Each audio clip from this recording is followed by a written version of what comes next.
Dubai airport ಮೇಲೆ Iran ಭೀಕರ ದಾಳಿಯನ್ನ ನಡೆಸ್ತಾ ಇದೆ.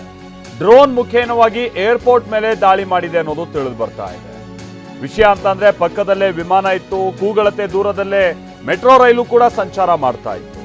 ಆ ಮೆಟ್ರೋ ರೈಲು ಹೋಗ್ತಾ ಇರುವಂತಹ ಸಂದರ್ಭದಲ್ಲೇ ಹೀಗೆ ಭೀಕರವಾದಂತಹ ಬ್ಲಾಸ್ಟ್ ಸಂಭವಿಸಿದೆ. 136 ಹಾಗೆ 131 ಈ ಡ್ರೋನ್ಗಳ ದಾಳಿ ಅಕ್ಕಪಕ್ಕದ ರಾಷ್ಟ್ರಗಳಿಗೂ ತಲೆಬಿಸಿ ತಂದಿಡ್ತಾ ಇದೆ.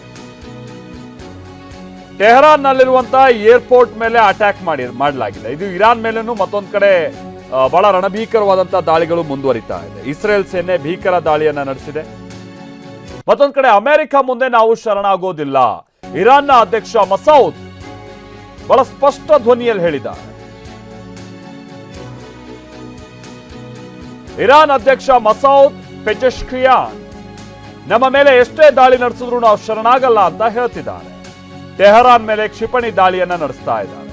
ಹೇಗಿದ್ರೂ ನಾವು ಟ್ರಂಪ್ಗೆ ಶರಣಾಗೋದಿಲ್ಲ.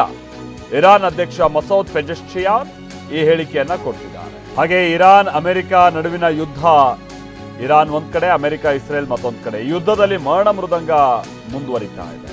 ಇರಾನ್ನಲ್ಲಿ ಮೃತಪಟ್ಟವರ ಸಂಖ್ಯೆ 1332ಕ್ಕೆ ಏರಿಕೆಯಾಗಿದೆ.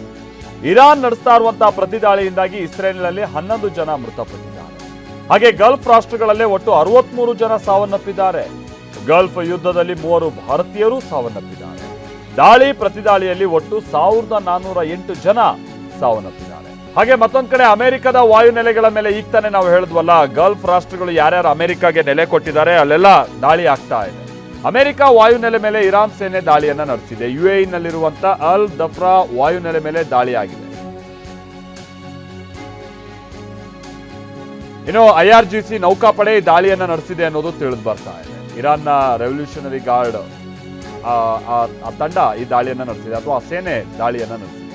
ಹಾಗೆ ಇರಾನ್ ಜೊತೆಗೆ ಅಮೆರಿಕ ಯುದ್ಧಕ್ಕೆ ಈಗ ರಷ್ಯಾ ಎಂಟ್ರಿ ಆಗುತ್ತಾ ಅನ್ನುವಂತ ಪ್ರಶ್ನೆ ಹುಟ್ಟಾಗ್ತಾ ಇದೆ. ಇದನ್ನ ಸ್ವತಃ ಅಮೆರಿಕ ಕೂಡ ಕೆಲ ಸಹಾಯವನ್ನ ಪರೋಕ್ಷವಾಗಿ ರಷ್ಯಾ ಇರಾನ್ಗೆ ಹೇಗ್ ಮಾಡ್ತಾ ಇದೆ ಅಂತ ಹೇಳ್ಕೊಳ್ತಾ ಇದೆ ಅಮೆರಿಕ.